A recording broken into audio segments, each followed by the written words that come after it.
Non. Eh, merci le PSG d'exister. Oh, regardez le ramasseur de balles. Ah!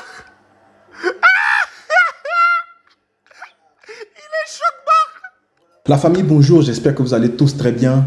NITCHE, Nietzsche parle de foot et aujourd'hui, Nietzsche parle de Monaco contre Paris Saint-Germain. Un match qui finit sur un score de 0 partout.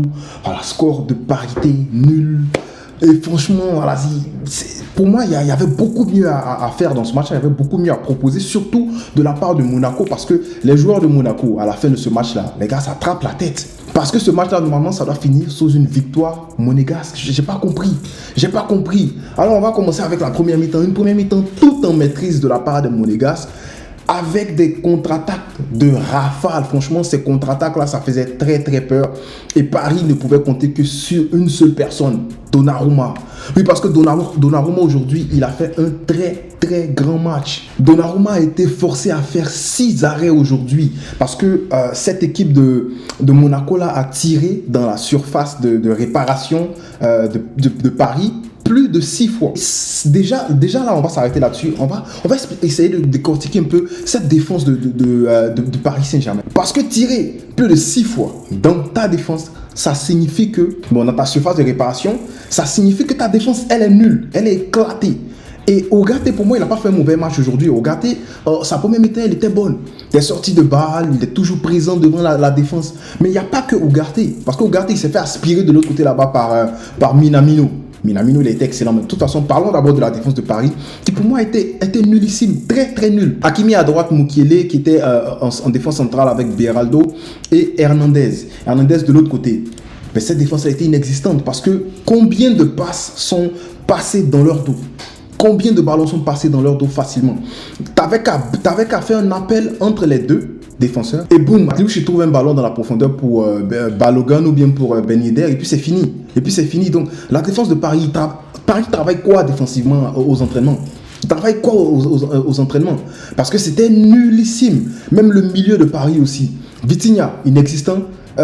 Carlos Soler, lui, tu n'en parles même pas. Je ne l'ai même pas vu dans ce match-là. La seule personne que j'ai vue dans leur milieu, c'était Ougarté. Après, on pourrait dire que c'est peut-être à cause de la rotation que Lucho il a fait. Parce qu'en première mi-temps, on se rend compte qu'il y avait Asensio devant, Gonzalo Ramos en pointe et Kylian Mbappé à gauche. Mais cette attaque non plus a été inexistante parce que le peu d'occasions qu'ils ont réussi à se créer, mais ils n'ont même pas été en mesure d'être dangereux.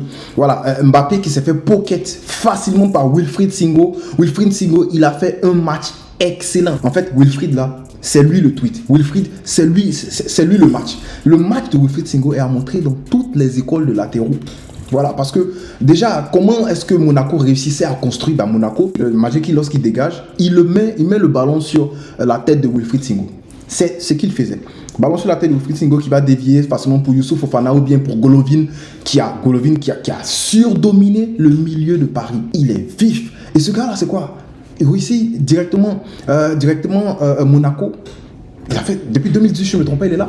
Il a piétiné la défense, le milieu de Paris Saint-Germain. Donc, construction aussi simple. On envoie un ballon sur Wilfried Singo qui va dévier, puis directement dans les pieds de Youssouf Fofana ou bien Golovin. Ils vont trouver rapidement en profondeur Balogun ou bien, comment il s'appelle là, Ben Yedder.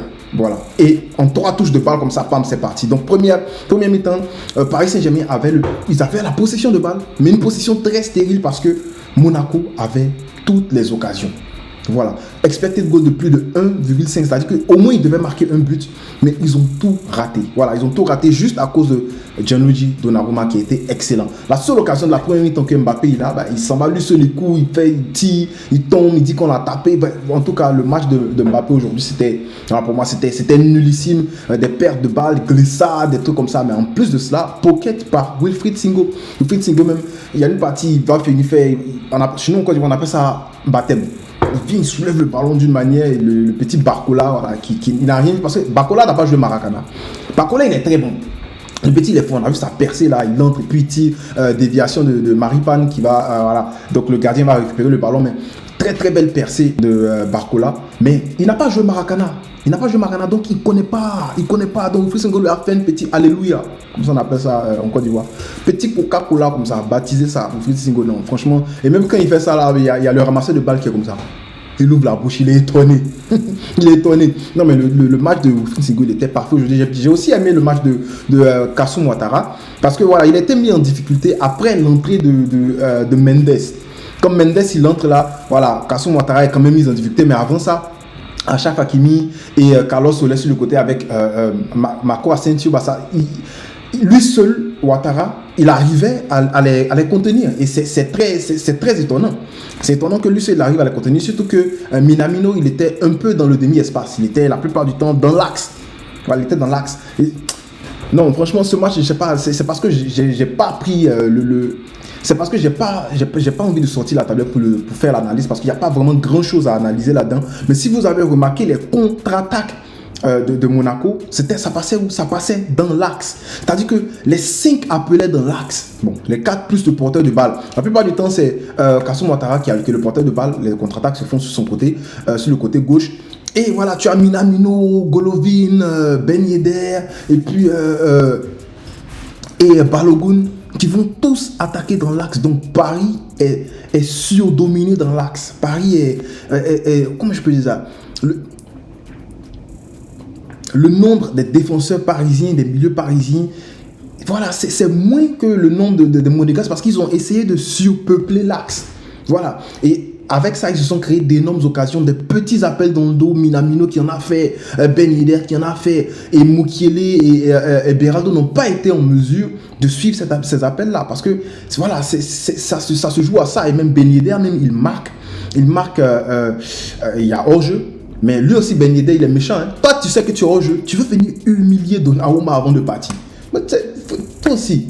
Donc, première mi-temps très très maîtrisée par les Monégasques. Et voilà, mais avant tout, à la mi-temps, il y a des remplacements qui se font, et il y a Kylian Mbappé qui va sortir pour céder sa place à Kolo Muani. Donc, moi je vois ça, je me dis, bon, Mbappé peut-être qu'il est blessé et tout là. Mais après, on voit Mbappé là-bas, il est au téléphone, il rigole dans les vestiaires et tout, bon, dans le couloir et tout. Après, tu le vois là-bas dans les gradins. Mais tu fais quoi dans les gradins quand ton club, quand tu es censé être sur le banc? Quand tu es censé être sur le banc, tu fais quoi là-bas? Après, les gens vont parler, ils vont dire non, ouais, pourquoi vous n'aimez pas Mbappé? Moi, j'ai rien contre Mbappé. Mais ça fait très vilain à voir, de voir qu'un joueur sort et qu'il est assis là-bas, il est en train de causer avec les gens. Mais pourquoi tu n'es pas sur le banc comme les autres? Pourquoi tu n'es pas assis sur le banc comme les autres? Après, moi, mon cerveau essaie d'interpréter ça d'une autre manière, parce que c'est inconcevable. Donc, mon cerveau s'est dit, bon, vu qu'avant de sortir, il avait reçu un tacle et tout, du coup, je l'ai vu, j'ai vu les médecins qui sont venus, qui ont pompé le spray là sur lui et tout. Je me suis dit, bon, peut-être il s'est senti touché, du coup, quand il est sorti, il est allé voir les médecins, et après avoir vu les médecins et tout, bon, ils ont dit, bon, tu es blessé, du coup, il s'est dit, ouais, je vais partir m'asseoir là-bas, ça sert à rien et tout. Donc, c'est la seule explication que je trouve. Mais à part ça, imagine si c'était un gars comme Messi ou bien comme Neymar qui avait fait ça, mais les médias allaient s'enflammer. Donc, après les remplacements qu'il y a eu, la sortie de tous ces gars-là, d'Asensio qui est sorti sûrement sur blessure, Mbappé, Lucas Hernandez et Gonzalo Ramos, tu as eu Dembélé qui est rentré avec Mendes, le petit Barcola et tout. Et Paris a commencé à se sentir mieux. Paris a commencé à avoir plus d'occasions et leur expected goal était supérieur à celui de Monaco durant la deuxième mi-temps. Paris a fait quand même 9 shoots en deuxième mi-temps contre 6 de la part de Monaco. C'est puis 5 tirs cadrés. Voilà, ils ont réussi à se créer des occasions, notamment grâce à un Dembélé qui a joué dans un rôle de 10, un rôle de voilà, pas vraiment ailier, parce qu'il laissait plus le côté à Achraf Hakimi pour le dédoubler. Mais lui, il entrait et puis là, il changeait le jeu. Voilà. Donc c'est Dembélé qui est entré et voilà, il a réussi à rendre cette équipe de Paris là encore beaucoup mieux, beaucoup plus nerveuse devant les buts, beaucoup plus dangereuse devant les buts, beaucoup plus dangereuse à chaque toucher de balle. Voilà, Dembélé, il a quand même apporté quelque chose. Barcola, sa deuxième mi-temps, elle est quand même bonne. En général, la deuxième mi-temps des attaquants parisiens, elle était quand même au top. Voilà, Mouani qui fait des appels, mais qui n'est pas servi par Dembélé. Tu as senti des automatismes qui étaient en train de se former. Mais en première mi-temps, il y avait zéro automatisme, à part Achraf Hakimi qui a fait 2-3 touches de balle avec Marco Asensio sur le côté là-bas. Voilà, connexion un peu Real Madrid et tout là, mais il n'y a rien eu en première mi-temps. Donc les deux attaquants de Monaco, ils ont de quoi s'en vouloir, parce que les deux réunis, c'est au moins 2 buts dans ce match-là. Donc ils n'ont pas marqué. Du coup, pour moi, c'est dommage. Mais Takumi Minamino, on en parle parce que ce gars-là, franchement, voilà, il a Achraf Hakimi et puis Mukiele qui sont en train de venir défendre sur lui comme ça.